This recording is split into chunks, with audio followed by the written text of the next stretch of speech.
Welcome back, everybody. I'm actually out here recording episode 2 before I've even published episode 1, because just editing episode 1 made me catch so many things that I missed that I'm excited to plug in. Yes, alright, one by one, let's go through it. There was mention of an Aunt Margot in one of Lauren's books. God, there's still some evidences that we haven't looked at yet. Oh, this is the 5 pieces here.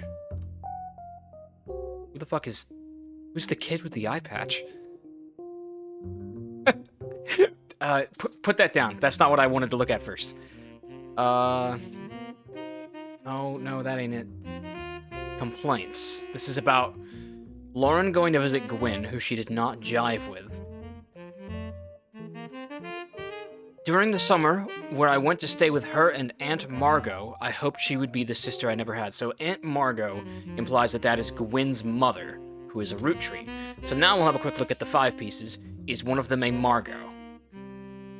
This picture was famous in our house. Pop even had it framed. That's him on the left. It was taken in 1935 to celebrate the move to the new warehouse that Eli Jr. designed. But I was going to say designated, and then realized it was designed. Angie and I both wanted to be in the photo, since Miracle was in it, and the 3 of us were all about the same age. We were told only the 5 pieces, which really didn't go over well. So one of these is Miracle. Miracle, the original. Miracle Senior, even. Eventually, I supposed to stop the tantrums. They posed us in front of the camera with Mr. Mortyn, who was there with Aunt Gwendolyn. I found out years later that they never even took a second photo. Well, I can see the resemblance that this must be Margot, but she's the one I'm going to take a picture with, because, I don't want to flood myself with photos of people I can't identify. That'll probably just distract me. We can take Gwen right here, and say that this right here is one of the 5 pieces. This must be, Margot. Please tell me we only have one Margot. Margolite Roottree. I didn't know that's what Margot was short for, but probably works. Oh, but I don't know what her career was. Mother? Shit.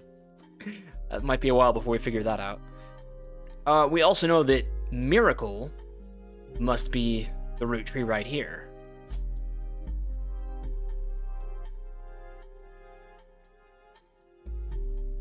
Miracle Roottree Jr., and Miracle Roottree the Third.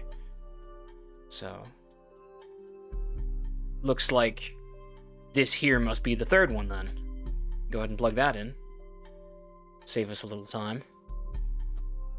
So it just goes Senior, Junior, and the 3rd. And I didn't actually directly figure out what good old Miracle Jr. was doing. But I did notice, while editing, that there was a website called Clergy Watch that I never went to. Miracle Jr. doesn't go by his full name and promotional materials. Instead, he has shortened it to Miracle Jr.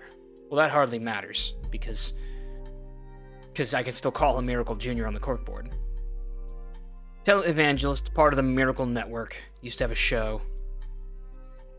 Wait, I've read all this. This is the exact same thing that I got before. Let me try searching Miracle Network.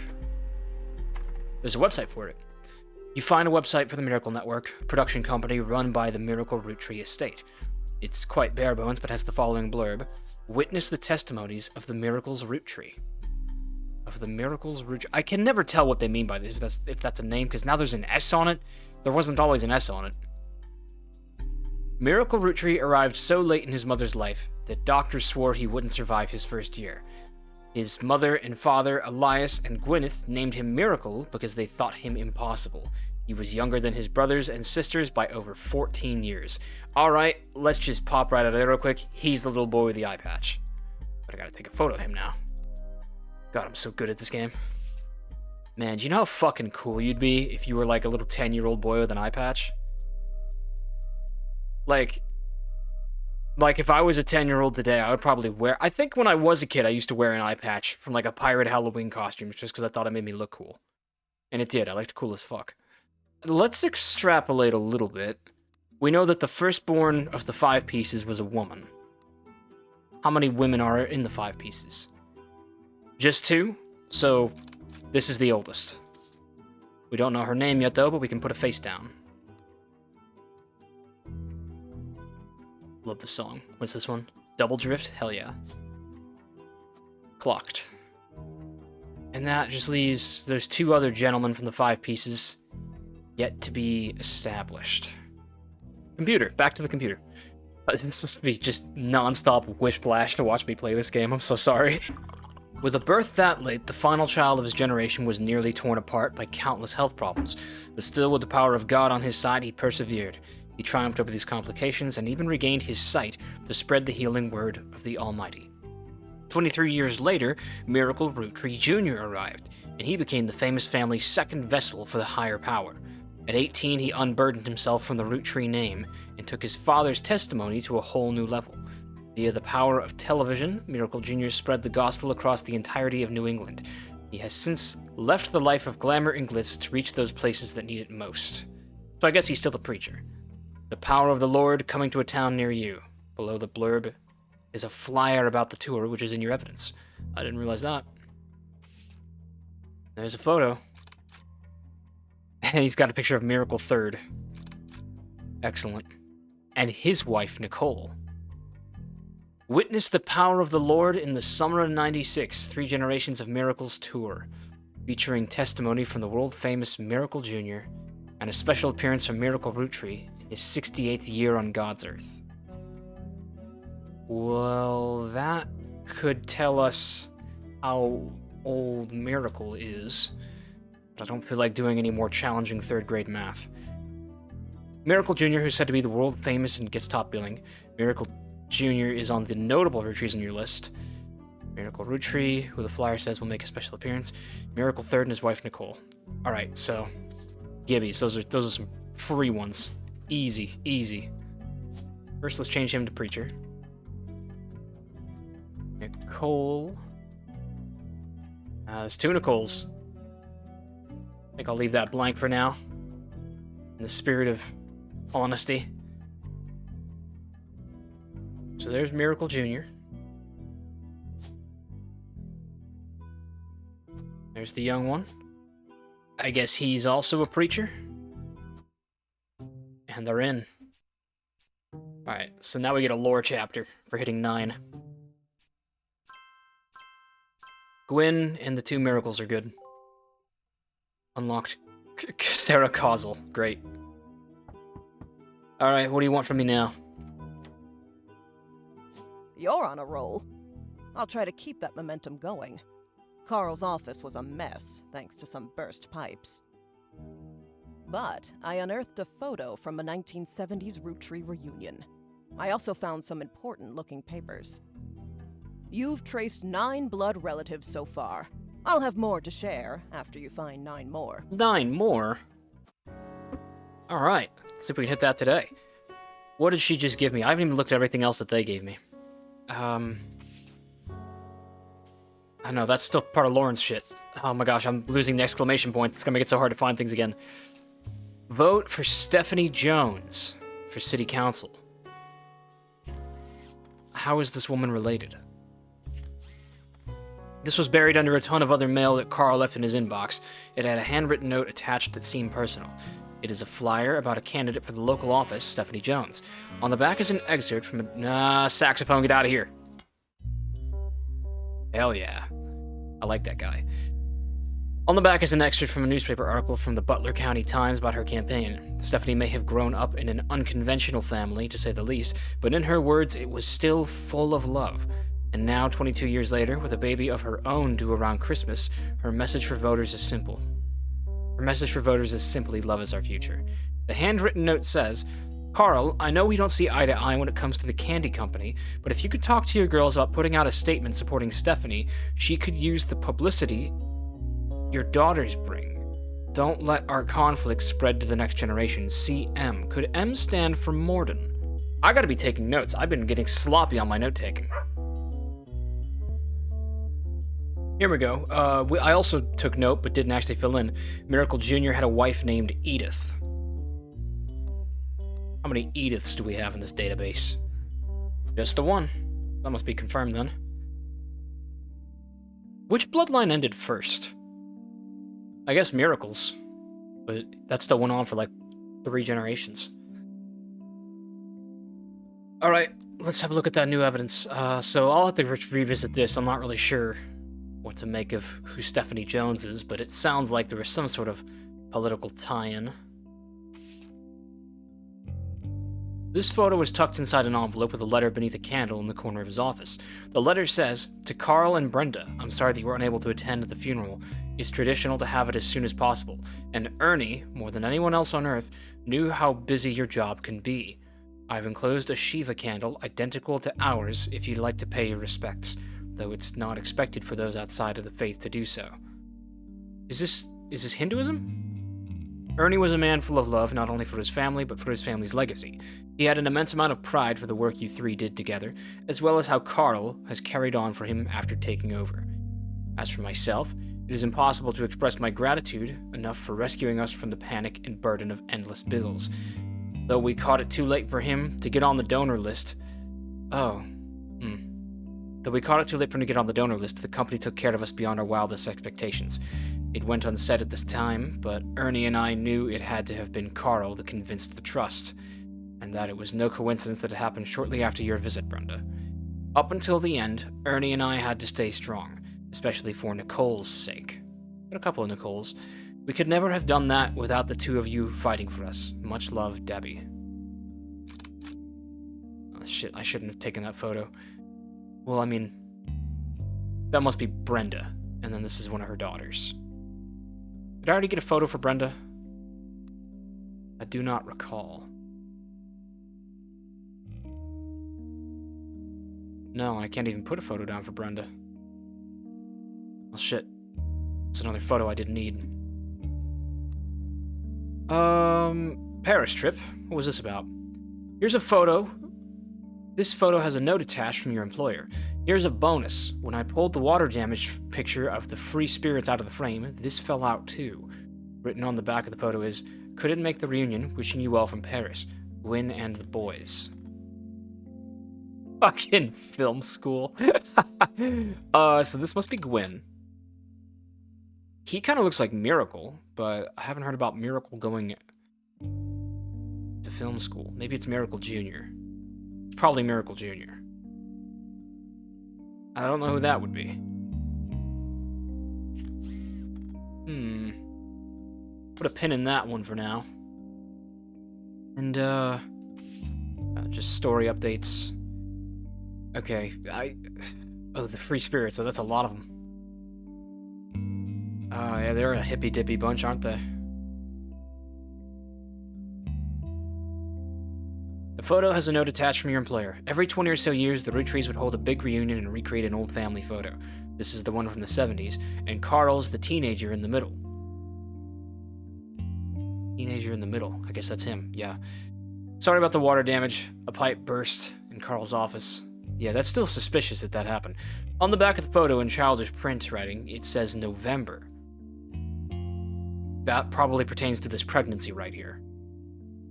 There are also a large number of cursive signatures. They include Bonnie, next President Guy Hudson, Ernie Jr., Caroline, Gwyneth M., Gwendolyn, Miracle Jr., Jim Roottree, Clark, Carl, and Eli M.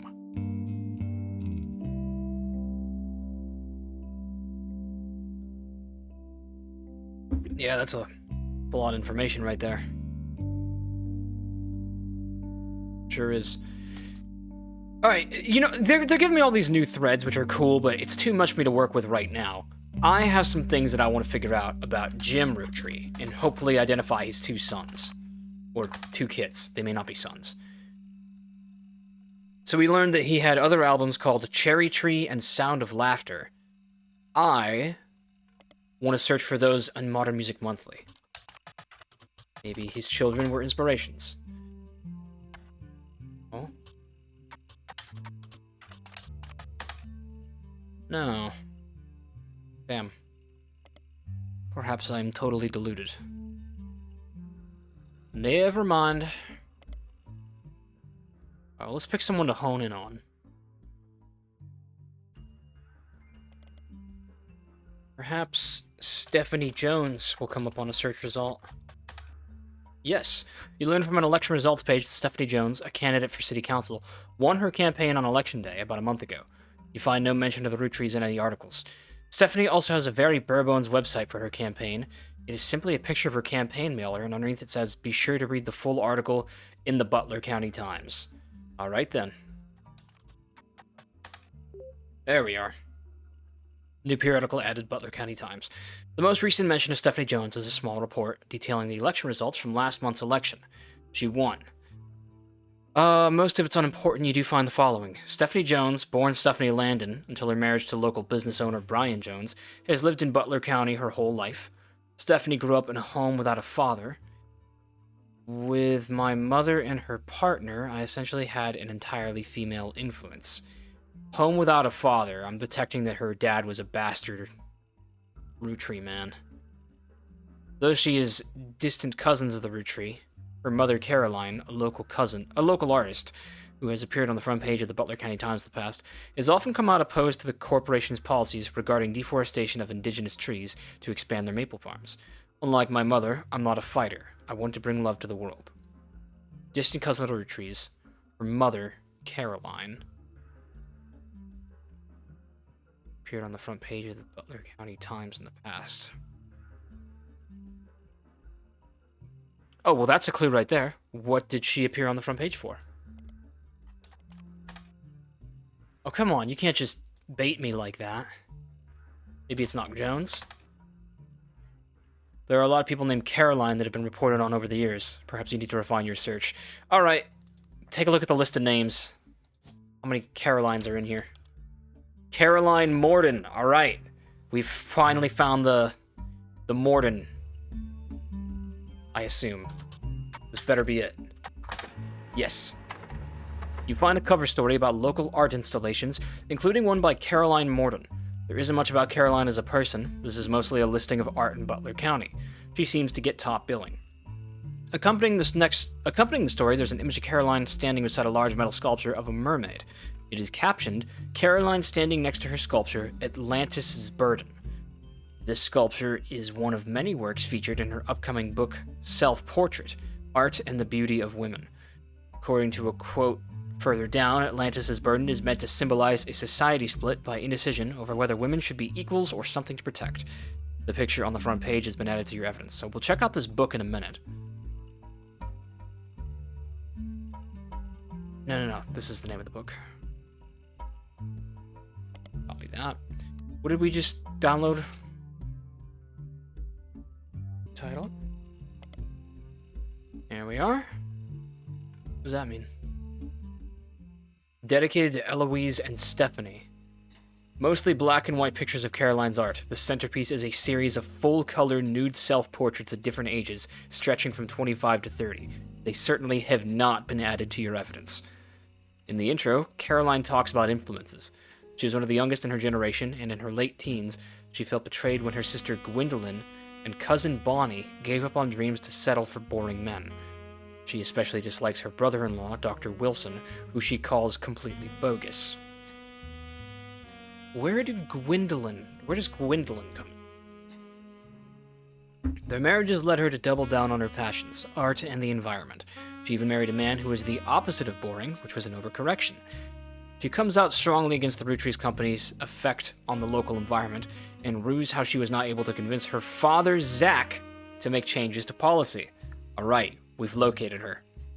She also explains that her marriage to Mark led to the most volatile moments in her life, all negative, and that the only good thing he ever gave her was a daughter. Leaving them all behind for good has pushed her to pursue her true loves, art and the beauty of women. You do that, Caroline. Let's go profile her now. Now, I know that I put a Zach in somewhere because we identified that he was a president. No, I didn't even clock him especially. I just put down wherever that president was, a nameless president. So one of these is Caroline Mortyn.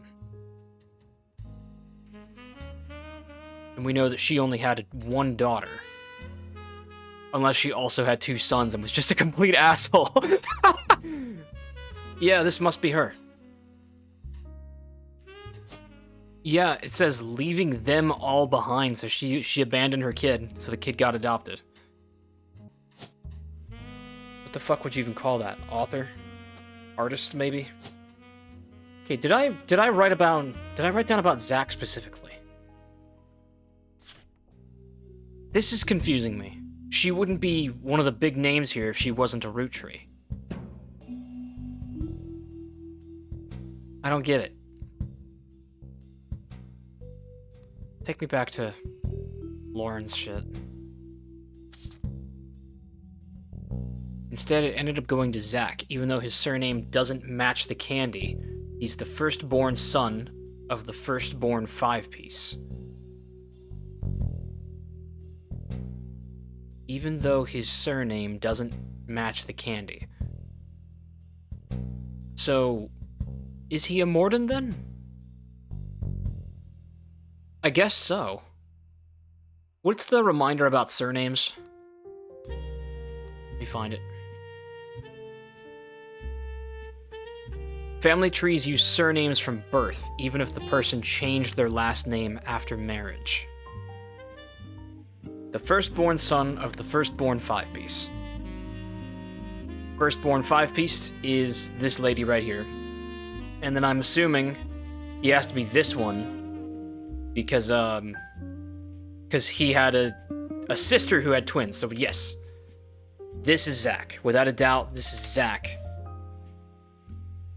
Zachariah Mortyn. That must be who he is. Yeah, because... So she must have married a Mortyn too. Show me all the men who had Mortyn as a last name. Just two? Well, it must be James then. Father is James Mortyn.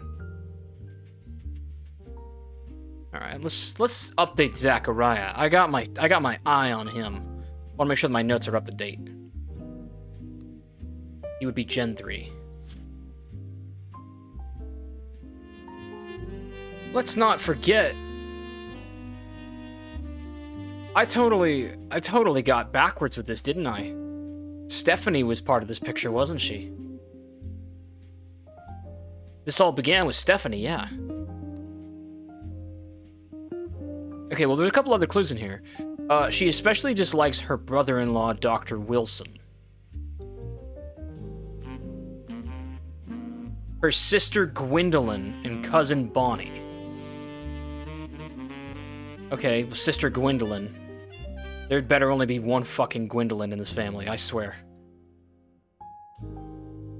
And you are her. There's two? A Gwendolyn Mortyn and a Gwendolyn Roottree. This one must be Gwendolyn Mortyn. What did she say her husband's name was? Mark something? Mark with a K. How many Marks with a K have I got? Just the one, Mark Landon. Have I heard Landon before? Maybe just in this article. Or did I hear Landon on the campaign?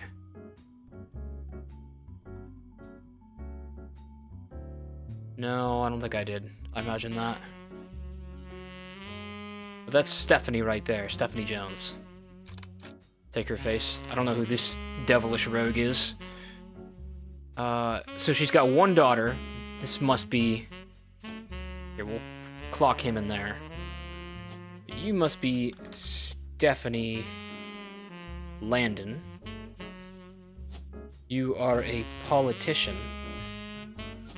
And this is your face. Would she be an artist instead of an author, maybe? What does this say? I'm gonna say she's an artist, not an author.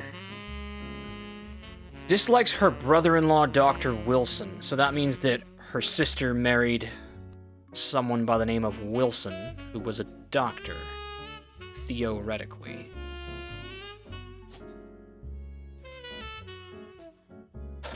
There's a number of Wilsons here. Jem sounds like a woman, and then the other three are boys. So it's too soon to say on that. I'm on to you, Gwendolyn. I'm gonna find out more about you. She seems to be associated with a movement called P-Flag. What the hell is P-Flag? Organization founded in the 70s. The acronym stands for Parents and Friends of Lesbians and Gays. P-Flag. Or FLAG. They probably could have found a better acronym, I'm not gonna lie. Okay, well, we just learned that this dude, because she became Stephanie Jones, this guy must be Brian Jones. And CM is Caroline Mortyn, from that letter we were reading. Don't let our conflict spread to the next generation, Caroline Mortyn. Okay, can this teach us something if we read it again, knowing that she's Caroline Mortyn? Stephanie may have grown up in an unconventional family, true, because she had like 2 dads, but in her words, it was still full of love. Now 22 years later with a baby of her own, due around Christmas, her message for voters is simply, love is our future. I know we don't see eye to eye when it comes to the candy company, but if you could talk to your girls about putting out a statement to support Stephanie, she could use the publicity your daughters bring. Okay. Who becomes the guardian then? Are we to believe that Caroline was a lesbian, so this is her girlfriend here? Should we be looking for a woman's name for the adoptive spouse? Possibly. Alright, well, I'll keep my eyes peeled for any other lesbians that come crawling across my corkboard. But hey, I'm happy with that. We found a lot of people there. We're probably one away from getting another triple confirmation. So who am I least certain about that I want to swing the benefit of the doubt in my direction? Alright, that's disingenuous. I shouldn't actually play that way. No brute forcing. We'll take a long, long hiatus before brute forcing happens. God is my witness. I just noticed Rafferty had a kid with Jane, who he then, like, immediately cheated on. I did not realize that. This poor, scorned child. Oh, you know something? I just realized that, well, no, I guess that this technically is a 6th generation, but there is a Gen 5 kid in here somewhere. A cousin to the Roottrees sisters. I still don't know what's up with that box. That's weird. This whole leftmost corner is a mystery. Alright. Let's do what Obra Dinn was and look at some of the big family photos and see if there's anything in them I didn't know before.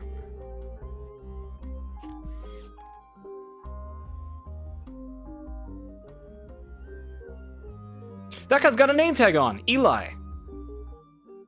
Okay. How am I gonna know Eli? Where's that gonna come up? Eli M. Mortyn, perhaps. Elias Mortyn, yep. So if he's a free spirit named Elias Mortyn, he must be... Well, let's see. There's 5 pieces, the new generation, and then the free spirits.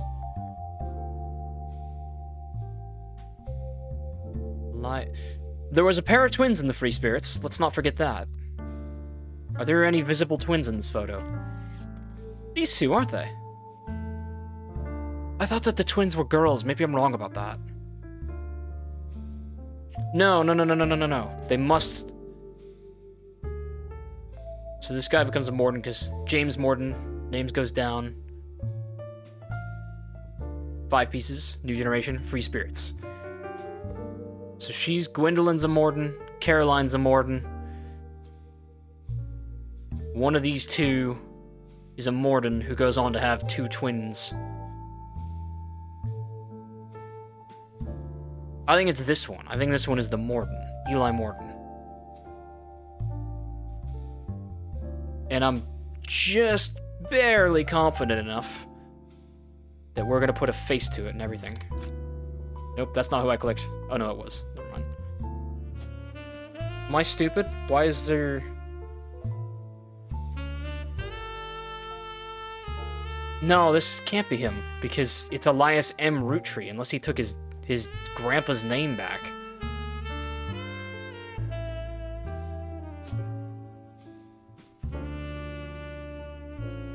Well, he looks like a mechanic because of the coveralls and the thing.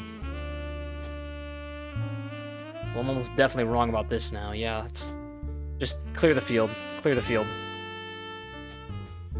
Ernie Jr., second cousin to Carl, was president of Roottree in 1982. We didn't put him in.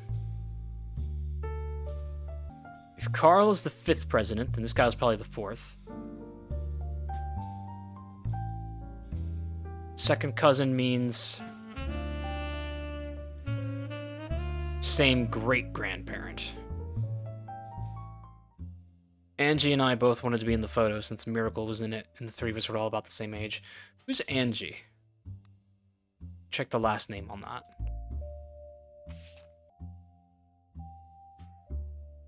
Angelica Mortyn. Yes.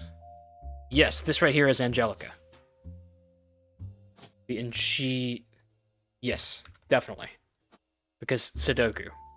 We know that there was a firstborn son who's this one, which means that the other child was a daughter. It adds up. The next generation. Were there any clues hiding in plain sight here? Oh, well, that's the fat guy. Must be the one who was, sampling the chocolate, maybe? I'm not sure. I know there was a joke made about that.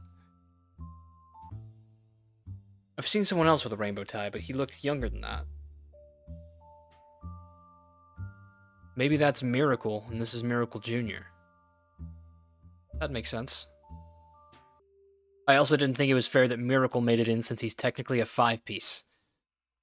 This is Miracle, isn't it? I bet. Oh, well, I still have that old picture of him. Is he a preacher too, or was that just his son? He was. They were all preachers.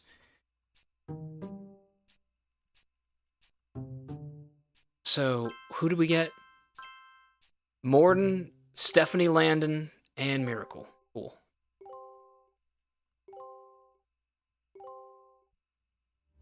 Alright, I'll take it.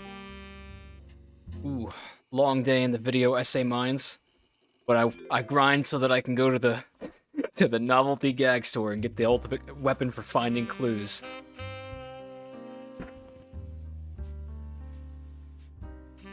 Alright. Reveal yourself. So one thing that I noticed... That's so lame that they tell you which ones had the most important shit in them. But that also doesn't mean anything, because I could be missing something very tiny. Lauren's entry that says complaints. I missed this before. Gwen is an only child complained of loneliness. I told her that being expected to watch after 3 younger brothers didn't feel like a blessing. So that means Lauren's remaining siblings are all boys. And we already have Clancy. Fuck, I forget why we have Clancy, but I can at least put down unknown male for the other 2. That is entirely too much saxophone.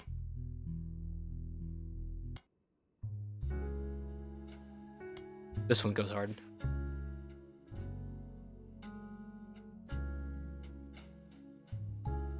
Hey, hey, hey. Lauren, who is of the new generation, mentions an Uncle Junior. Uncle June. So that tells me that one of the 5 pieces was Elias Jr. But of course, it makes perfect sense. Can't be these 2 because they're locked. Can't be this one because that's Lauren's dad. So this right here is Elias Jr. Hell yeah. And maybe we could process of eliminate. I don't know. Margot and Gwen both have blonde hair, and their descendants probably do as well. Starlet. I never did read into this magazine. Gwen Roottree was often in Starlet. Most mentions were around the time of her divorce in 1958 from Wild Bill Williams. No, I don't think I did read this. The gossip is speculative and full of tabloid stereotypes. Some of it focuses on the fact that when she announced her divorce, she also announced she was pregnant again. Others mention that the rumor is Wild Bill had multiple affairs, which left her heartbroken. There is also an interview from earlier in mid-1957, where she was asked about her last name. She answered, "The power of a name is undeniable. My grandfather constantly preached the importance of family names and honoring them. My father decided to bless me with a famous name. There's nothing wrong with Cornwall, but Roottree has power. My husband, similarly, goes by Wild Bill. It's an infamous name he repurposed for himself because he didn't have the benefit of being born with a famous one. But Wild, combined with the alliteration Williams, is incredibly memorable.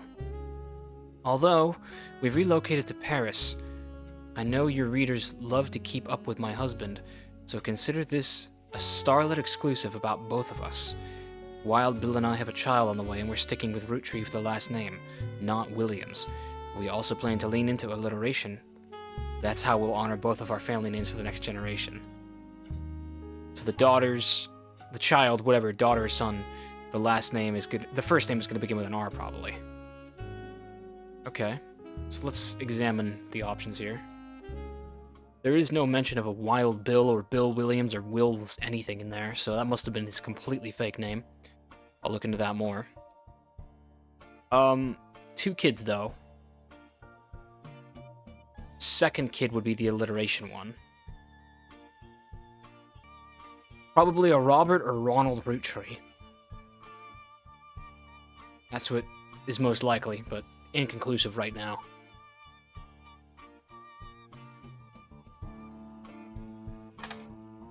Wild Bill Williams was mentioned many times throughout the magazine's lifespans, with stories and gossip about who he had been seen with in public, blondes mostly. 3 specific passages stand out. The first mentions of his first roles were in his real name, Walter Forsythe. Excuse me, can't speak. Alright, so we got that. The second is an interview. Although he doesn't mention her by name, you determine from context he's talking about Gwyn Roottree. An apology to all the ladies, I'm actually taken. Earlier this year I did a friend a favor. He was directing a war movie and asked me to play a small part. Wouldn't you know it, the son of a bitch cut me from the picture. I'm just ribbon, it wasn't his fault. Apparently the studio didn't want to pay for a star of my caliber. I got the last laugh though. I met someone.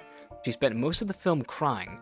She was playing a soldier's wife, but even through the tears she was incredible. I know I tend to have a reputation, but this one's true love. I only have eyes for her. That's very interesting. Gwyn played the wife of a soldier when her cousin Lauren, who she had a rocky relationship with, was the wife of a soldier who really went through it.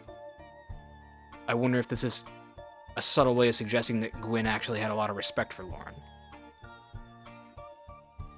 Ironically, the third is a rumor that his divorce from Gwyn was due to multiple affairs, including one with another actress. An American reader on vacation in Paris claims to have overheard Wild Bill and Gwyn arguing in public while she was holding a baby and visibly pregnant. Not long after, Gwyn announced she was divorcing Wild Bill and also that she was pregnant again, giving this movie more credibility.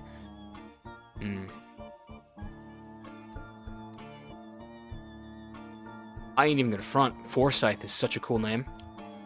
You could totally have a great career with that name. So it looks like the Miracles are the ones who wear the rainbow ties. I didn't first pick up on that. I wonder if the Clanced Trust would come up if I searched for it online. It does. Highly unusual corporate arrangement named after Clancy Edward Roottree, who was Elias's son and the Roottree Candy Company's head lawyer at the time. Due to its unique nature, it's often brought up in online discussions about financial matters and inheritance as an oddity. The company mandates that a fixed percentage of its profits are split every quarter amongst bank accounts representing each direct relative of Elias and Gwyneth. An account is created for each blood relative at birth. Now this is where we come in. This is the lore. An account is created for each blood relative at birth and first accessible when they reach 18. The actual numbers have never been fully disclosed to the public, but due to the ever-increasing success of the company, it is a significant amount of money. So the Clanced Trust is kicking in right now. And we're here to make sure who gets their cut, see? The Clanced Trust is known for being essentially impossible to get around due to many checks and balances written into it. Still, there have been a few situations in which family members have tried to forcibly remove another member from the trust. Most details online are pretty vague, since the matters are handled internally. The only information you discover is from a university law school, which apparently had a guest lecturer talk about the Rootrees versus RR. in 1994. While looking into the Clans Trust, you often find mentions to the 5-piece guarantee, which went into effect at the same time. Let's look into that first, because I think we're about to get all the names of the 5 pieces. The 5-piece guarantee, in combination with the Clans Trust, was Elias Rootree's attempt to ensure that the Roottree Candy Company would remain a family business for eternity. In isolation, it is somewhat baffling. The yearly salary of Rootree's president is always locked to the price of a single pack of 5 pieces. When the 5-piece guarantee went into the effect, this is 25 cents a year. Now it's closer to $4. I'm sorry, you're saying that the president makes $4 a year? Combined with the Clans Trust, however, it makes a bit more sense. Elias wanted to ensure that only his direct relatives could afford to be president, and he knew that because their passive income was tied to the profits of the company, they would have a vested interest in keeping the company as profitable and as successful as possible. Oh. So that does make a lot of sense, but I'm also completely stupid when it comes to money. There's probably a reason why that wouldn't work in real life. Whether or not this was a smart or successful decision is widely debated both online and in person by economics enthusiasts of all levels of expertise. And I think we can see one of those debates right here.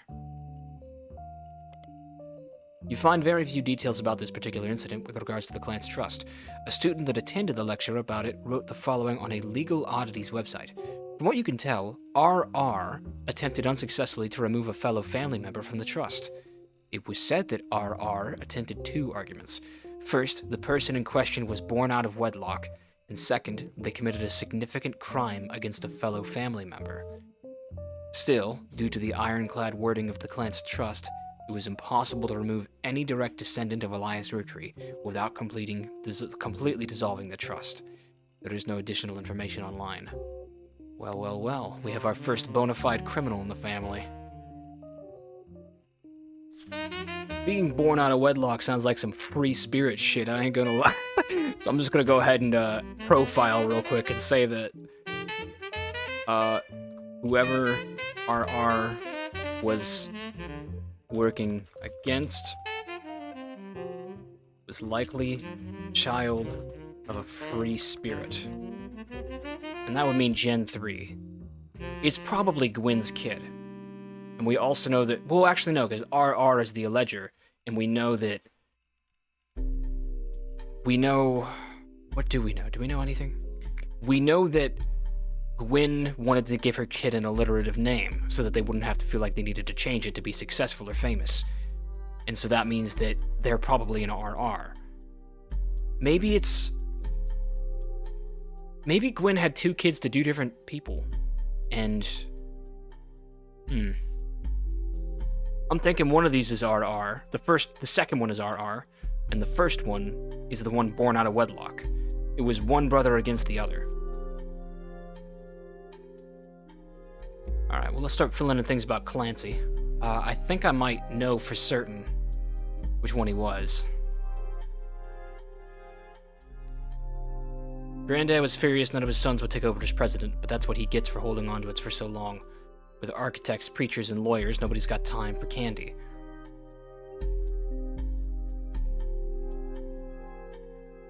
I'm not sure. Okay, here's something important. I asked Clancy if it ever came up that a woman could take over. After all, Angie is older than Zach. That's a clue there, too. I'll have to look into that. And I'm next oldest of us all, but he just laughed. I'll never forget the cuss words Pop used. Pop is not Clancy, okay. When he told Ma it would go to us, Mother, ever the quick-witted, countered back, maybe they wanted it to go to the only member of the family who looked like he sampled the product. So, Lauren's dad is the fat ass, in conclusion.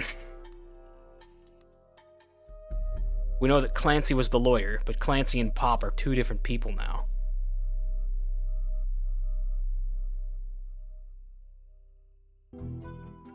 God, I am so forgetful. Why did I think that Elias... Why did I think he was this one? I think it was just because of process of elimination. That's probably Clancy. This is probably Elias. I don't know his occupation. I do suspect that he's the fat guy, though. But then this here is Clancy. None of these are fat. What? Or maybe they just got fatter as time went on. Hang on. That must be it.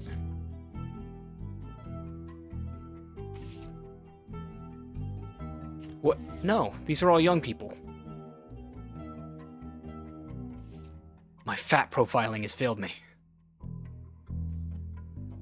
Which of these goobers looks more like a lawyer? I'm just gonna go off of feels now. Who's that guy in the back? Why can't I take a picture of him? And this guy? Just that guy?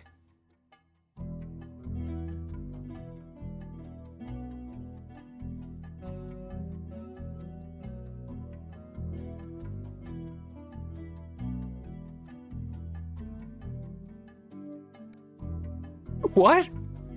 Is that a secret I've just stumbled across?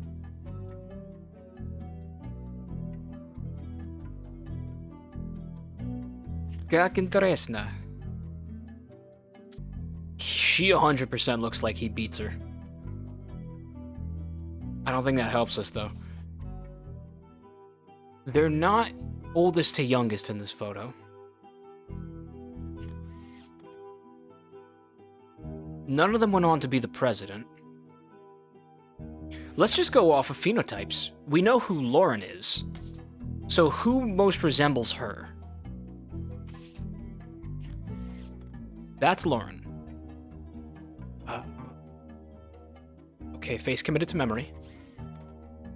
Now, which of those men looks most like her?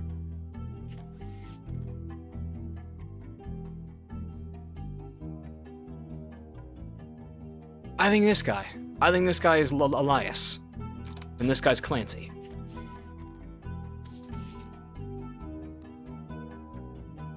Just because I'm an excellent judge of character. You know what, while we're just putting faces to names, if a name is Clancy Jr., that must be Clancy's son. Which means that he's one of the next generationers. How does the fat guy factor into it? Yeah, it's the forehead. The ears, though, do the ears match? I'm not sure the ears match. I don't know, maybe he got some fucked up ears from his mom. God help me. I've made so many leaps. There will come a time where I just get rid of everything that's not gold. Okay, the Paris thing. We know more about Bill now. I think she's pregnant in this photo, actually. What does the inscription say? Gwyn and the boys. So she skipped out on a family reunion. Who are the boys? These aren't her sons, they're way too old for that. One of them must be Bill. Bill Forsyth. No, maybe these are her sons. If it is, then one of them is RR, and the other is the one that he wanted to get removed from the trust, so they had a falling out. Big time. Okay, there's something important in here that I caught while I was editing and then missed. Yes, about Ernie. So let's read this again slowly. This is from someone named Debbie, who we've, never heard of. And it's about the death of someone named Ernie, who we've, also never heard of. Let's find out who Ernie and Debbie are. It's traditional to have it as soon as possible, and Ernie, more than anyone else on Earth, knew how busy your job can be. So he was the previous president, wasn't he? I've enclosed a Shiva candle identical to ours, if you'd like to pay your respects. Ernie was a man full of love, not only for his family, but for his family's legacy. Ernie is a Roottree. Immense amount of pride for the work you three did together, as well as how Carl carried on for him after taking over. You three, as well as how Carl, doesn't necessarily exclude Carl. As for myself, it is impossible to express my gratitude. Yes, he had some, liver failure. Got put on the donor list. It went unsaid at the time, but Ernie and I knew it had to have been Carl that convinced the trust. Ernie and I had to stay strong, especially for Nicole's sake, and they have a daughter named Nicole. We could never have done that much without the two of you fighting for us. Much love, Debbie. Let's go find some people. So, did I already mark who the president was before Carl? I might have. He's president number 5. Michael is the president of the English club. Deborah Bean, she married into it. Ernest Madsen, neither one of them are Roottrees.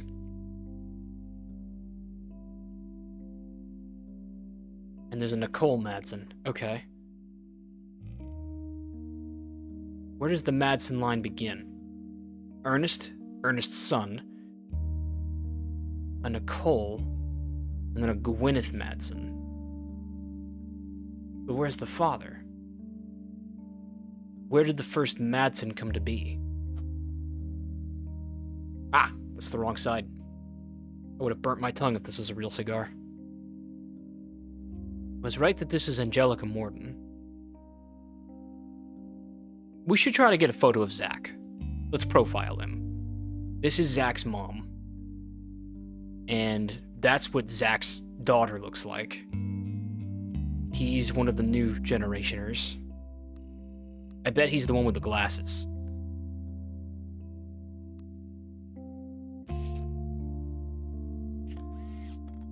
That is a man named Zachariah right there. Angelica Mortyn marries a man, the Madsen last name. Our choices are Ernest Jr. But no. Is Deborah explicitly Ernest's husband? That could be his daughter. Oh, another thing. When I was editing, yeah, she's, Caroline's totally a lesbian. And Eloise was mentioned. Eloise doesn't have a last name, but that's totally her girlfriend. But where does the name Madsen come from?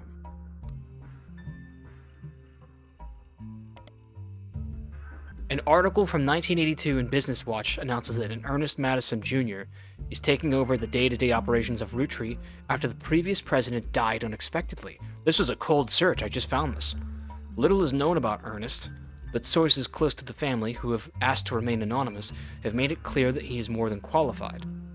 There are rumors that Ernest had originally trained to succeed Zach Mortyn, but had been passed up for unspecified reasons. So someone came between Mortyn and whoever had just died. Business Watch also managed to get a quote from the company's publicist. The last 4 years at Roottree have been rough, and in an attempt to keep our products relevant to the modern audiences, some of our decisions have been unintended consequences. From the fancy flavors misstep to the batter-up bar, we've taken a bit of a tumble in the public eye, but Mr. Madsen is committed to getting back to basics. Ernest Madsen Jr. is taking over. So the junior is the one who took over and then died. He's president number 4. This changes things. But who was the first Ernest Madsen?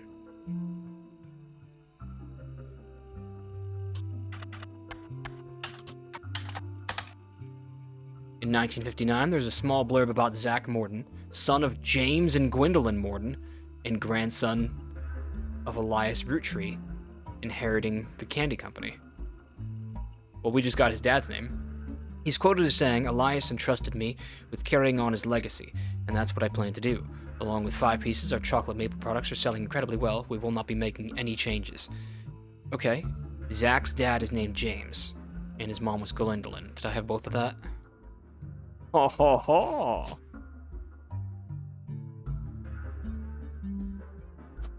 That's our Gwendolyn Roottree right there. And we did have James Mortyn, though. We don't know what she did. Is there... Oh, housewife is a job. Oh, hold up. Let's just give everyone housewife. Or at least all the women of this era. No, really? Ruh-roh.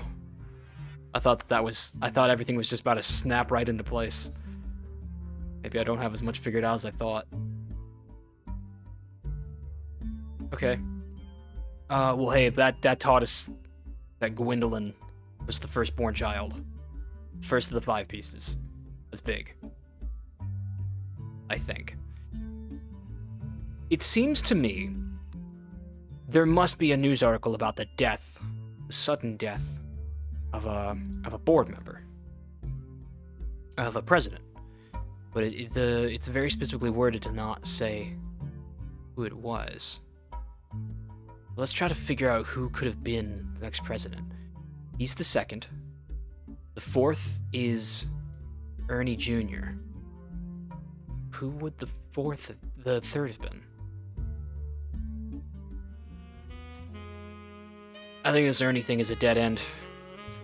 I'm not gonna learn anything through it right now. I'm gonna go ahead and make a leap real quick. I'm gonna say that these two, the Hardy boys right here, I think these are Wynn's kids, who later went on to be some sort of legal dispute against each other.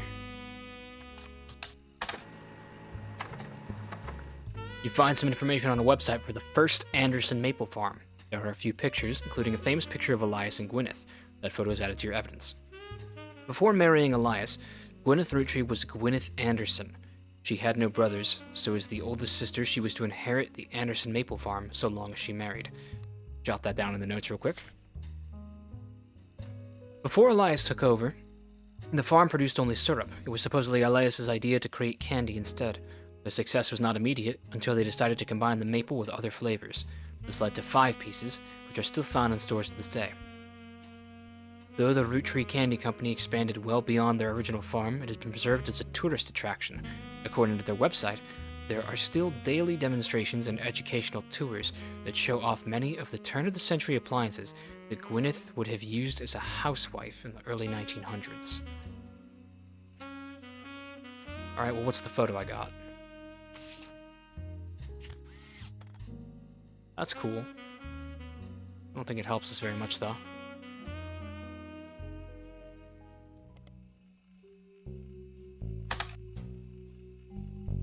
Elias Roottree Jr.'s name is listed on a website about historical buildings in Butler County. He's listed alongside an old residence that is preserved called the Hunchetop House. You attempt to find more information about the man in the building, but come up empty. What is the Hunchetop House? That's all that comes up with him?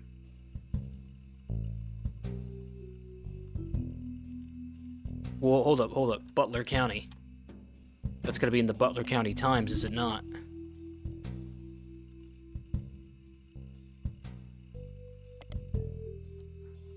A small feature details a building that Elias Roottree Jr.'s architecture firm worked on called Hunchetop House.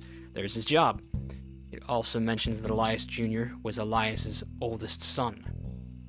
Hunchetop House seems unrelated to the Roottrees. Elias Jr. was Elias's oldest son. Okay. Huge. I had them in the wrong spots then. So this is the lawyer. Change him out to Clancy. No, that's Clancy Jr. And then switch out his photo too. How could I get that wrong? I'm normally right about everything.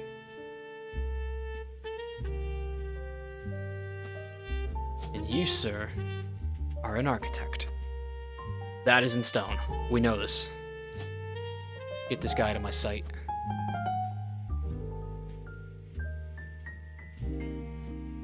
This guy had 3 other sons. This must be Margolite. That must be Miracle. But for some reason, it... Is Clancy Lauren's dad? That doesn't feel right.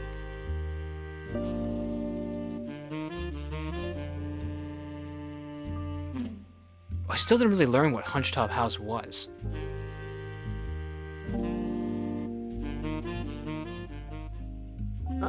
Butler County is located outside of Pittsburgh, Pennsylvania. While the Roottree Candy Company now has its headquarters in the city, the company began on a small farm within the Butler County limits, and the area has a lot of history with the family. Butler County Times is presumably a local paper there. There are likely articles from over there, the years involving the Roottree family, and those adjacent to them. and automatically added to your periodical search interface. As a side note, a video game called The Roottrees Are Dead was once set in Butler County, and it turns out the creator never lived in or near Butler County, or even had any connection to it. That's funny. I was in Butler not long ago. Had to drive through it, get to some relatives. Actually, that's where Trump got shot, wasn't it? It was, actually, yeah. It's fucking crazy. The bastard son that Clark had, he could be the one who was conceived out of wedlock, who was supposedly committing crimes against family members. Caroline had a sister. Maybe she'll be easy to identify. If that's Caroline in the back, maybe this is her sister. Oh, I'm making leaps. I just want to get something in stone before I go to bed. There's another clue that I think I blew past under Dynasty. Architects, preachers, and lawyers. I've already got all those accounted for. Does she really refer to her dad by his first name? That doesn't sound right. Maybe this isn't the right photo of Zach. Firstborn son of the firstborn five-piece.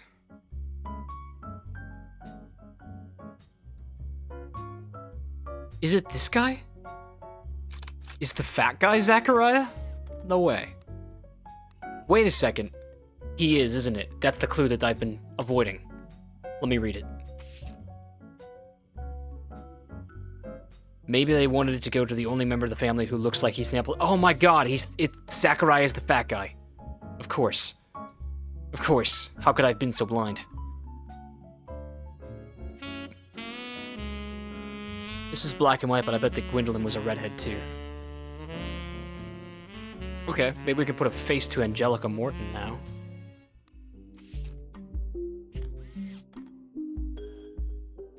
That's probably Angelica, because they've got the same hair. Yeah, let's use those phenotypes. Maybe she was a housewife. Someone's gotta be a housewife, come on, man.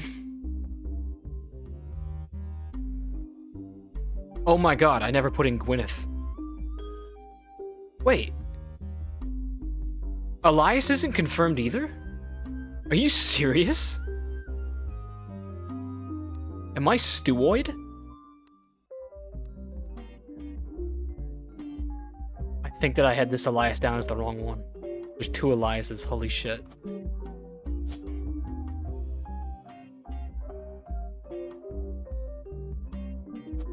And you are Gwyneth Anderson. And she was a housewife. Who is it gonna give me? I genuinely have no idea who it's about to give me. Fat Zachariah. Really? So I've still got inaccuracies about so many other people that I was confident about. Okay, well... You're listening to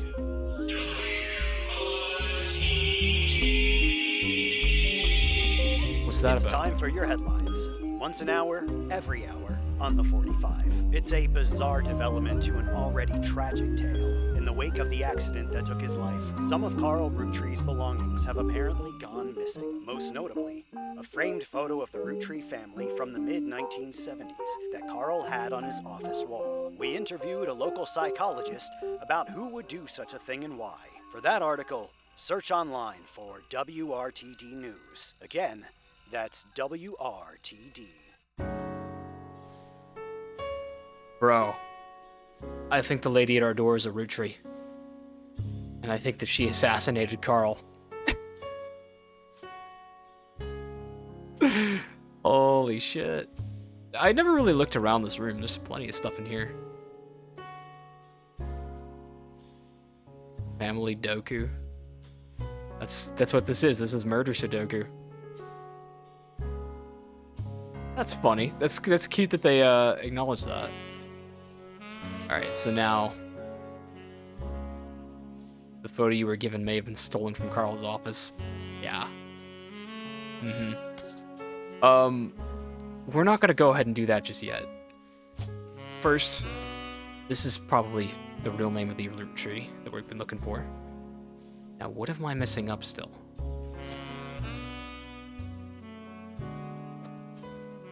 Is it the photos? Was my flawless intuition wrong again? Pop argued at length that the company should stay within our branch of the family. I'm not even sure Clancy would have wanted it, but he's the one who has volunteered. Are Pop and Clancy the same person? Straight up, are they? Tell me. Were there any magazines that these girls were in specifically? Root has released 2 catalogs per year every year since 1984. Oh! Root is a magazine, of course!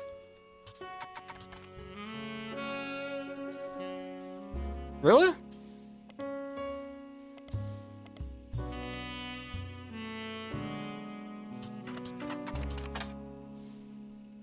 Okay, maybe not. I would have thought that's where we were going with that.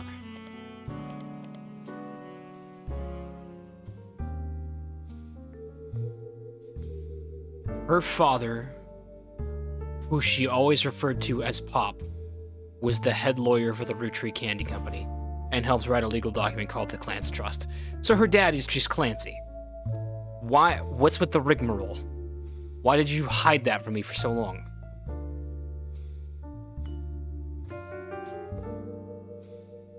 I'm gonna take this back. That's what he looks like. They must have just had it so that she switches to calling him Clancy mid-sentence so that you would learn that he's Clancy, but that's clumsy. You should have just kept it as Pop.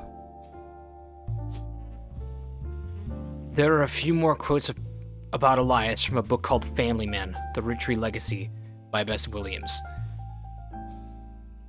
We have ourselves a biography. To say they're biased is a massive understatement. Below that, there's a long list of accomplishments. Plus, yes, okay.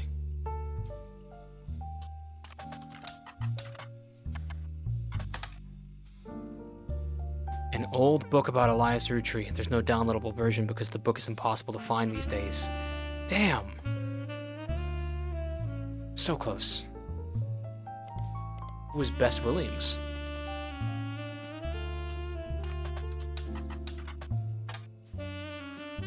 Bess Williams was an author born in the late 1800s. She lived just outside of Miami and died tragically young in a major hurricane that struck the area in 1926. Information about her or her book Family Man seems to have faded over time. Oh, same thing. Architect with some involvement in the Hunchtop House. Whatever the hell that is.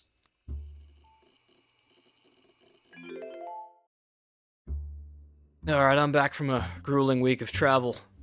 And, hella ready to jump back into this. So just editing, you know, it almost feels like cheating when you're editing the Let's Play of a mystery game that you're playing. Because you get to see everything twice, and I'm very prone to missing things the first time around. But at the end of the day, it really is no different from keeping video notes. It's no different than if I was a detective walking around with a tape recorder and listening to what I say. I don't know, I'm coping now. Let's go ahead and continue with this. There was a couple of things that I noticed in the edit that stood out to me. I want to place Ernie Jr. We made some good progress on him. We know that Ernie Jr. must be in this generation. And Madsen, I believe, was his last name. And we know that he had one daughter. Can't be over here because there's no daughter on this side. So someone on this side who had one descendant. Here's two. Two who had one descendant. So it must be here, I'm thinking.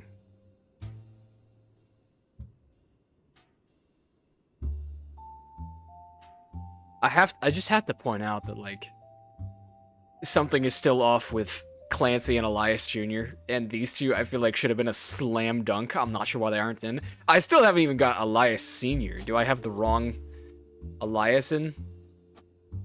No, I think it is Elias M. Fuck. Alright, let's not get cheesy now. Why is Clark not confirmed? Shouldn't you have been locked in a long time ago, my guy? I'm so good at this game. I am playing this with my morning coffee, so I am, like, kind of dead. This hunched-top house thing is kind of freaky to me. I want to know what it is old residents called the hunched-top house. And it's not even showing up in the paper. That's so weird. Architecture magazine. No. Alright, well, I'll tell you what we can do is that, we have a metal lead, don't we? There was a radio broadcast that came on that I neglected because I was in the groove. I think that happened. WRTD Radio. WRTD News is your local investigative jazz radio station. Speaking of investigative jazz, I need something better on the side. No. That's a good one. During their news segments, at 45 minutes on the hour, they have been talking about the plane crash. This most recent hour, they also talked about a picture taken from Carl's office after the plane crash and promised an interview with a psychologist. During the interview, it's revealed there wasn't a break-in. Instead, someone with a key to the office took the picture after discovering the pipes burst due to the recent storm. Well, I could have told you that. This means it was likely someone who was close to the family, who was aware of the photo's history and wanted to save it. The psychologist, however, also goes on to post that the culprit had an alternate agenda, specifically because nobody in the family has come forward to say they have it in their possession. A commenter below the article says, "Don't believe their lies.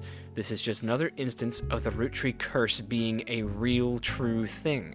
I bet you Carl was murdered, and the picture had evidence on it." Roottree curse? Question mark? Oh yeah. There's a long, rambly conspiracy website with very small, very red text on a black background that says that the Roottrees are cursed. It has been very recently updated with the following. Important update. With Carl and Brenda and their girls, that makes 5 new deaths. Not only that, but 3 of the 5 presidents of the Roottree company have died mysteriously. They say Guy's car was hit by a drunk driver in 1982, but nobody was arrested. There we have the 3rd president, so that's all 5 presidents locked down. Then Ernie Madsen Jr. stepped down. Was he poisoned? I don't know. Well, no, I think that he just had liver failure. Now, just this week, Carl died in a plane crash. This cannot be a coincidence. There's another entry that claims if you connect the dots and the pattern of the 5 pieces wrapper, it creates a, quote, Mayan ruby skull, a secret message meant to subliminally scare people away. I'm sure. The post before that has a link to a site that talks about how Earth has 4 corners simultaneous 4-day time cubes. The author of this site seems to agree. Real. All real. I've seen it. And an entry from a few months ago claims that the owner of the site received an email from Chris Raff75 at prodigy.us. Chris Rafferty, I'm guessing, asking him to take down his site with faked proof that Ernie Madsen Jr. actually had a heart condition and wasn't poisoned. The owner claims that although the proof looks quite credible, he knows that the proof was fake because he's an expert at creating fake evidence. The first entry is from 1996 and has a blurry picture of the Roottree Candy Company factory, seemingly taken by the website's author from behind a fence and through some trees. It seems that Operation RT-29 is real. I witnessed a helicopter land on February 29th, 1926. Alright, what's Operation RT-29? Nope, not that. Nope, close it. Yes, there's a Roottree curse. No, stop it. You find more conspiracy websites. Some people out there claim that the Rootrees are changing the candy recipe to include more and more chemicals, and that this was done in cooperation with bad actors from an unknown government. They claim that due to a loophole in the calendar, it is possible to get away with nearly any crime on a leap day so long as it isn't discovered until after the day is over, and that every 4 years on a leap year, the Roottree Company hosts a meeting with foreign agents to conspire to poison our children. It's true, all of it. Their proof is that the Roottree candies contain polyglycerol polyacrylate, an ingredient of the candy that wasn't there when it was first released. They claim it is added in an attempt to addict people and eventually induce mind control. The website claims to sell pills that counteract this effect for children that have already eaten Roottree candy in the past. You do an additional search for polyglycerol polyracilate, and it seems to be an emulsifier in chocolates, approved by the FDA and widely used across many products. That's just what they want you to think, though. Let's find out about this Guy, or Guy Roottree. I know it's probably pronounced Guy, but I'm going to say Guy. Guy Hudson. How many other Hudsons are there in this family? Just 3. Christopher, Bonnie, and Hudson. And Guy, I mean. Alright, Jason Hudson, CIA. What can you tell me about his sudden death? Drunk driver, apparently? Fancy Flavors was an addition to the 5-piece product line for less than a year in 1979. It was Guy Hudson's first and historically most cited move as president of Roottree.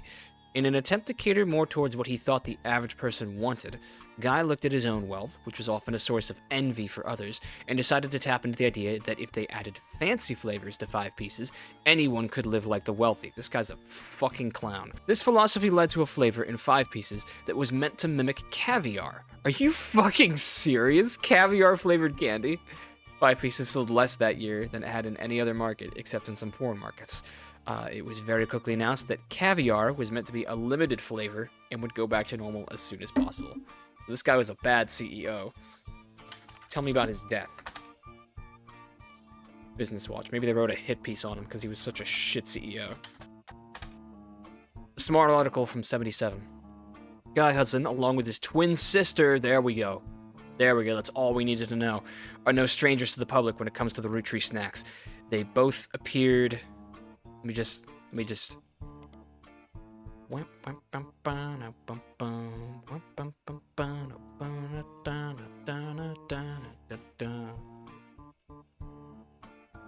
They both appeared in the company's advertisements as children during the Boys and Girls Agree era. Now, Guy is taking over the Roottree company at the end of the year. Who would have known that one of those 2 adorable redheads, Guy credits his mother and father, Angie and Christopher, with providing his fiery due, arguing over everything but chocolate, would grow up to take over the whole company. Okay, so Christopher Hudson is the father, Angie marries him, so many people just fell into place. Guy's uncle and current president, Zachariah, has decided to take an early retirement to focus on traveling the world with his wife. Zach was quoted as saying, "Now that our daughters have started families of their own, Clara and I plan to reflect on a life well lived. Guy is now living in the business world, but he's family. We at Roottree have faith in his innovative ideas, and he's eager to share them with the world. We like to think that Boys and Girls Agree that he's ready to succeed." So Boys and Girls Agree was some kind of hokey-ass ad campaign that they did. But now we know that Angelica Mortyn married Christopher Hudson. And then she had 2 twins, as has been established. Yes, Guy Hudson has a twin sister. Okay, so let's try to identify fraternal twins. Gosh, which one would they put first, the man or the woman, if they're twins? I guess I can tell by the children. Is there any mention in here that Guy had kids? Zach says, now that our daughters have started families of their own, I plan to reflect on a life well lived. When he's saying our daughters, is he also referring to his sister? But he says Clara and I. Did he have multiple daughters? He did. He did have multiple daughters, so he's probably not referring to this bunch over here. I'm gonna assume that this one here is Guy Hudson, because he would have died likely before he could have had kids. That means that his sister is Bonnie Hudson, and they both have flamin' red hair, and they're of the Free Spirits, they are. Gosh, the Free Spirits are such a mess. These 2 right here, easily. Big ol' redheads. There's Guy. There's Bonnie. You, sir, are President number 3. Alright, now that is a little discouraging, of course, because it won't give it to me yet, but maybe I just don't have other things done yet. Let's search Boys and Girls Agree. You find a site about successful ad campaigns. One of the ads listed is from the late 50s, Boys and Girls Agree. It is a series of television and magazine ads for Roottree chocolate bars. The ad campaign is described as having the premise that boys and girls are often diametrically opposed, except when it comes to one thing. Both of them agree that Roottree is their favorite. The first advertisement in the series was the most memorable due to the bright red hair of the boy and girl involved. One of the magazine advertisements has been added to your evidence. Is this actually going to be helpful, though? So yeah, that's them. This is an ad for Roottree candy, late 50s. The ad campaign is described as having the premise that both of them agree, blah, blah, blah. Yeah, I don't think I learned anything from that. Cool. Zach's wife is named Clara. We can pop that in. Clara Lansing. I wish that I had like a Sharpie marker that I could use to cross out faces in the photos as I identify them. Why are you not in, Clark? Your spouse is confirmed, but you're not. If he wasn't a... Advertising is a job. Okay, I think that's what he would have been then. Let's keep on searching for Butler County Times, since that's where the family was. Maybe they'll have some interesting tidbits we weren't aware of. Guy Hudson comes up in Butler County Times. Although the Butler County Times did not archive their obituaries, they did a front-page story in 1982 about Guy Hudson and his wife, Patricia, dying in a car accident. So, but his wife died with him. Okay, I need to update my notes a little bit. Let's... Guy was Gen 4. Alright. Guy is in the books. So his wife was named Patricia. I'll just update that real quick. There's two Patricias. That'll have to wait. The story itself was surprisingly light on relevant details due to the recency of the accident. Police reported that the crash was caused by an unidentified driver who swerved in front of the Hudson's car, causing them to brake hard and veer off the interstate. Although Guy was a somewhat controversial president, foul play is not suspected. There were witnesses who reported that the vehicle, which instigated the wreck, was speeding, swerving between lanes, and cutting off drivers as well for at least 5 or 6 minutes. That's what they want you to think, though. One witness says it could have been any one of us who they eventually ran off the road. The aggressor fled after the accident. This guy took a fucking Roottree payroll. He's in on it. The aggressor fled after the accident, and police have few leads other than make and model. Guy had been president of the Roottree company for only 4 years, though through an undoubtedly volatile period in the company's history. He and his wife had no children. Okay, well that confirms their place on the board then. Bonnie Hudson could come up in Butler County. No. I don't really know anything about Elias's lineage. Architecture. Asbestos. Alright, can I search the Mayan ruby skull? Is that going to be important? You find a few conspiracy websites that claim the Mayan ruby skull is a symbol of death. The alleged proof is a blurry photo of a reddish shape that is supposedly a cave painting from South America. According to the legend, discovered beneath the painting were bones from hundreds of different people and animals. One site also mentions that the photographer who took the picture died when their boat capsized after crashing into a skull-shaped rock, I'm sure. Amongst the spinning skull gifs, you find... Yeah, that's right, I say gifs, deal with it. You find no sources or verifiable details to back up any photos or claims. To you, the blurry photo looks more like an egg than a skull. And what the hell does this one mean? Nothing relevant... Wait. You begin to read this site and come to the conclusion that the words "no relevant results" isn't a strong enough description for what you're seeing here. It's a massive column of technical terms that aren't real and confusing rants you can't find any meaning in. Regardless, it won't help with your search. Let's just acknowledge something that should be 100%. You are Clancy, you're Pop, I know this now. You were a lawyer. You were in fact the head lawyer of the Rootrees.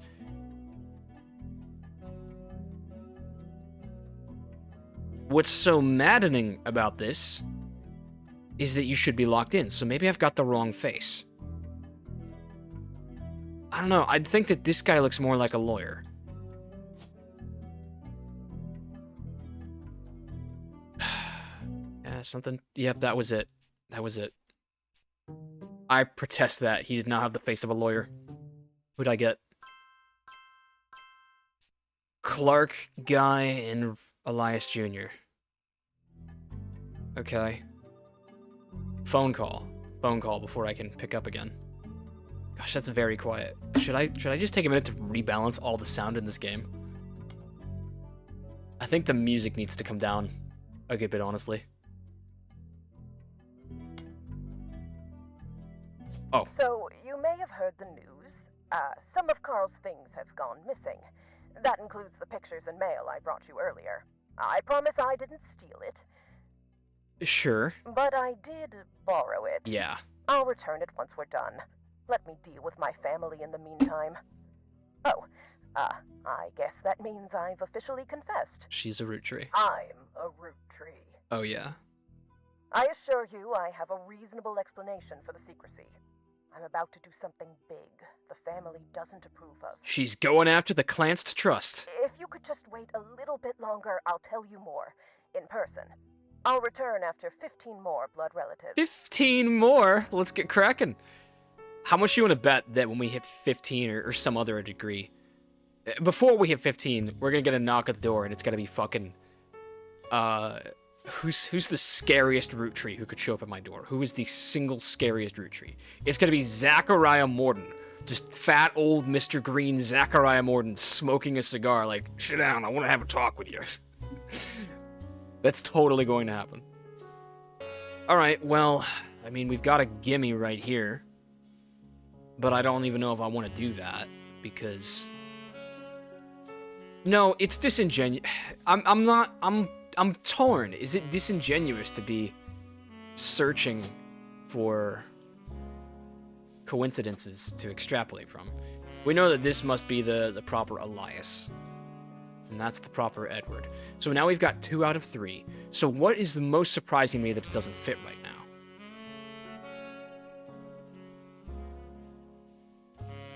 Honed in on all the shockers.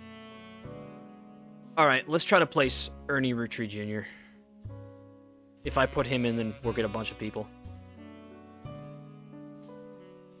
So we will use a little bit of meta strats. I have 2 loaded right now that I'm 100% positive on.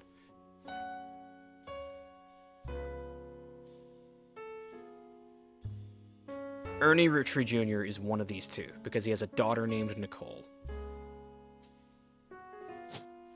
Was his name even Roottree?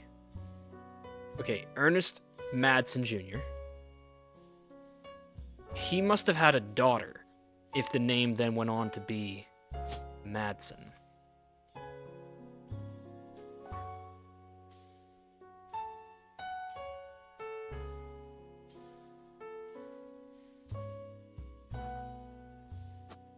Sister named Gwyneth Madsen. Father's gonna be named Ernest Madsen, he's the junior. And then a daughter named Nicole Madsen.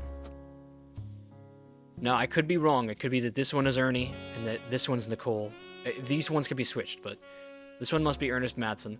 I don't know who Elias's daughter was, but I know that she was a female, because the husband must have taken the last name. This is the only place in the tree where a new generationer... No, where a free spirit could have had a single daughter. And we know that he only had one daughter because in the constellation letter they said, please take care of Nicole. Or something like that. They didn't mention any other kids. So he's this one or that one. Now, if he's a free spirit, and he goes on to be the president... Well, here's the issue. Like, I like just profiling people off of what they look like and thinking that can help me. But it usually doesn't. Because... well, I would not have pegged this dude right here to be a president. That's Miracle. I don't know who Eli is. Neither of these 2. It's definitely not them, because he's a mechanic, visibly. There's Carl, who goes on to be a president. There's the guy. So, really, because it can't have been a woman, it's one of these two. He's standing in the front. The president would not be all shy and in the back. I think that this is Ernie Jr. And that would make you president number 4. Doesn't go in, of course. So now... I don't want to brute force it, but... it's literally one or the other. Let's go to the computer first before I get all cheesy with it and see if we can't find any clues to earn this discovery. You know what? I'm gonna start disconnecting the computer whenever I'm not on it. 'Cause I'm a little sussy that people are gonna come after me. I think we're far enough into the story that someone might be putting the trace on me.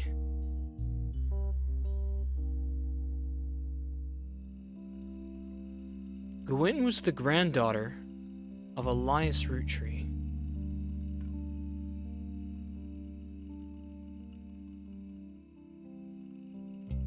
She was in a movie called Guys Like Us that I didn't look into.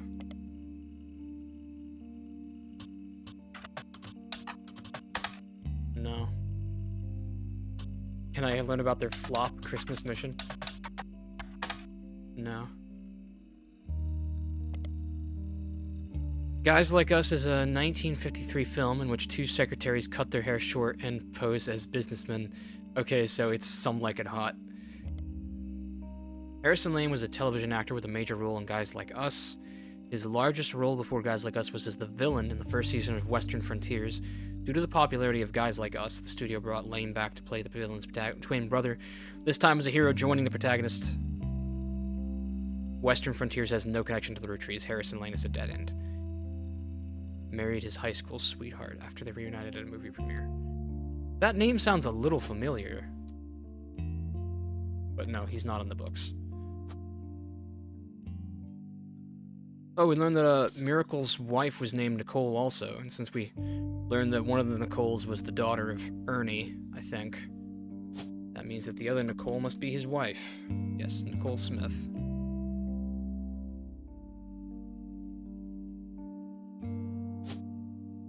These two count as Roottrees, and I didn't actually give either of them a thing. Is child... Could I just put down child for them?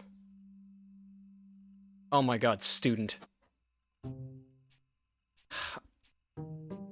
Okay. Fool that I am. I just blew an important lead. Wait, I got Ernie Mattson Jr.! Holy shit, I got Ernie Mattson Jr.! Oh! Oh, well done! Very good. Okay, so she's another gimme. She's another student K through 12. So we're gonna start gerrymandering more. More gerrymandering on the mystery board. Elias is still wrong. He must be a Roottree is his last name. I guess he's Elias M. Roottree. Why can't I get him right? That's very, very strange. Okay. Gerrymandering, go. Rafferty LaRue, if you're Ernie Mattson Jr. Ooh, now that I know you're Ernie Mattson Jr., now it's all gonna fall into place.